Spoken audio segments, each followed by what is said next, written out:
gahapon ba. Ingadto ko syudad gahapon. Tapos na ako gipalit sa tindahan tapos nagpaload ko ba. Nya na may pulis na dito sa unahan. Tapos kadugayan ning hinduol man sa ako. Tapos kuan. Tapos sir, hinduol lagi ka sir sa akong sala sir. Ana siya. Wala ka kabalo sa patakaran diri ko wala.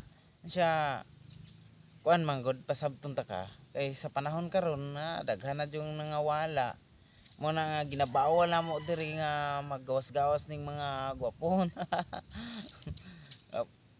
Tapos anak ko nga dili man ko gwapo sir.